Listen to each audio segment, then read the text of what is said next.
Imagine a frantic call to 911 on an ordinary Monday morning. My friend Shanann isn't answering.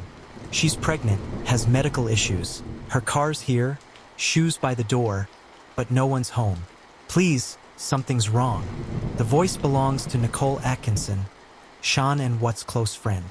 As police arrive for what should be a routine check, the door opens to an empty house. Purse abandoned, phone silent, no sign of the vibrant 34-year-old or her two little girls, Bella and Celeste.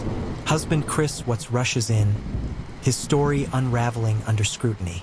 What began as a disappearance in a close-knit Colorado community would expose a web of lies, betrayal, and unimaginable horror.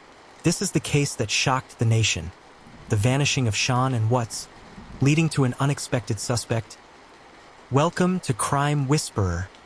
Shanann Catherine Watts was the epitome of the American dream gone digital. Born in Aberdeen, North Carolina, this 34-year-old dynamo had overcome a challenging upbringing to become a devoted mother and ambitious entrepreneur. She promoted Louvel Thrive, a health supplement line, through endless Facebook Lives and posts showcasing her thriving life, energy patches, shakes, and motivational vibes. Her social media painted a picture of bliss, family vacations, home-cooked meals, and unwavering positivity. But beneath the filters, strains simmered. Shanann met Chris Watts online in 2010. Chris, a reserved 33-year-old from Spring Lake, North Carolina, worked as a mechanic before landing a job at Anadarko Petroleum in Colorado. They married in 2012, welcoming Bella Marie in 2013 and Celeste Catherine in 2015. By 2018, they'd settled in a spacious $400,000 home at 2825 Saratoga Trail in Frederick, a peaceful suburb 30 miles north of Denver. Shanann was 15 weeks pregnant with their son, Nico, adding to the joy. Yet the facade cracked. Financial woes plagued them. 2 bankruptcies, mounting debts from Thrive inventory, and Chris's growing resentment. In June 2018, Chris began an affair with co-worker Nichol Kessinger, a geologist at Anadarko. Their romance escalated. Secret outings, intimate texts, and Chris shedding weight for a new him. Shanann noticed the distance during a summer trip to North Carolina with the girls. Texts to friends revealed her heartache. He's changed. He hasn't touched me all week. Chris joined briefly but was glued to his phone, dreaming of a child-free life with Nichol. Returning from an Arizona business trip on August 13th, dropped off at 1:48 a.m. by Nichol, Shanann had no idea it was her last night. She missed her ultrasound appointment that morning, sparking Nichol's alarm. The community, tight-knit and trusting, assumed the worst, a random abduction in this safe haven. But secrets in Shanann's personal life, marital discord, hidden affairs pointed elsewhere. The horror unfolded in the pre-dawn hours of August 13th, 2018. After Shanann climbed into bed, exhausted from her trip, she and Chris argued about their crumbling marriage. Pregnant and desperate, Shanann confronted him about his coldness. Chris confessed the affair, declaring he wanted out. In a fit of rage, he straddled her, wrapping his hands around her throat. Shanann fought, scratching his neck, but he held firm until her body went limp. The unborn Nico died with her. Chris later described it chillingly in interrogation. It just felt like there was already something in my mind that was implanted that I was going to do it. But the nightmare escalated. 4-year-old Bella entered the room, innocent eyes wide. "What's wrong with Mommy?" Chris lied, saying she was sick. He wrapped Shanann in a bedsheet, dragging her downstairs like luggage, and loaded her onto the floorboard of his work truck. The girls, now awake and confused, climbed into the cab, feet from their mother's corpse. During the 45-minute drive to Service 319, an isolated oil site, the children whimpered. "Is Mommy okay?" Bella asked repeatedly. Celeste dozed fitfully. At the site, under the breaking dawn, Chris buried Shanann in a shallow grave, her body contorted face down in the dirt.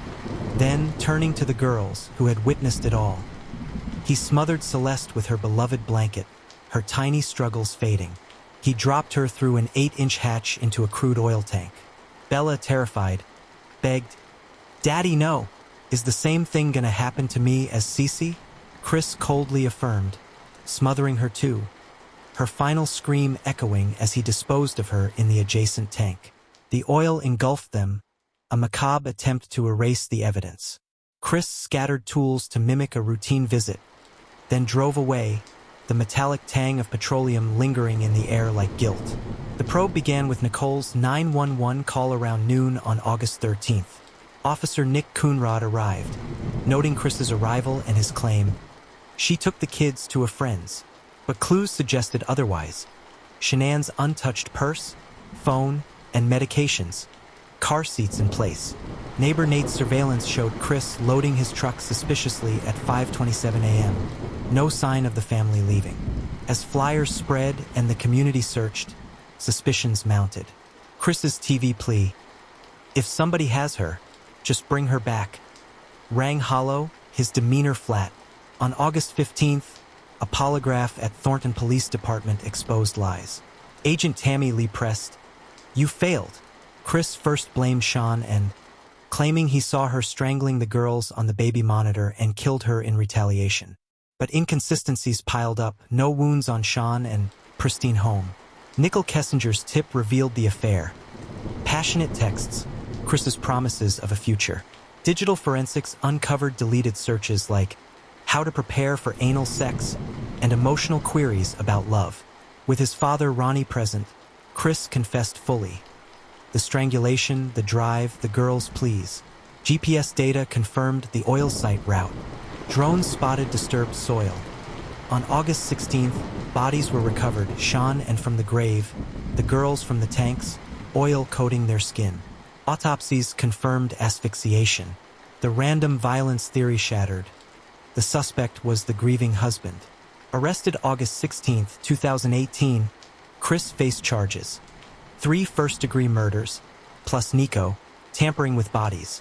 He pleaded guilty November 6th, avoiding trial at the Rezusek's request. Judge Marcelo Kopkow sentenced him to 5 life terms without parole, deeming it the most inhumane and vicious crime in his career. Shanann's mother Sandy lamented, "I trusted you to take care of them, not kill them." Brother Frankie added, "You took away my whole world." Chris was transferred to Dodge Correctional in Wisconsin for safety. As of 2025, he remains there, writing letters claiming divine forgiveness. "God has forgiven me. I am a new creature," while blaming women for his downfall. The house sold in 2019, but gawkers persist. Nichol entered witness protection.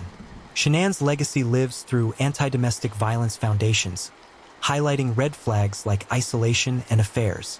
The community, once idyllic, grapples with shattered trust. The disappearance of Shanann Watts wasn't a stranger's crime but a betrayal from within, a husband's quest for freedom at unimaginable cost. It reminds us that darkness can hide in plain sight, behind smiles and social media. Trust instincts, heed warning signs, for in suburbia's silence, the closest dangers whisper loudest. If this case chilled you, subscribe for more true crime depths. What mystery next?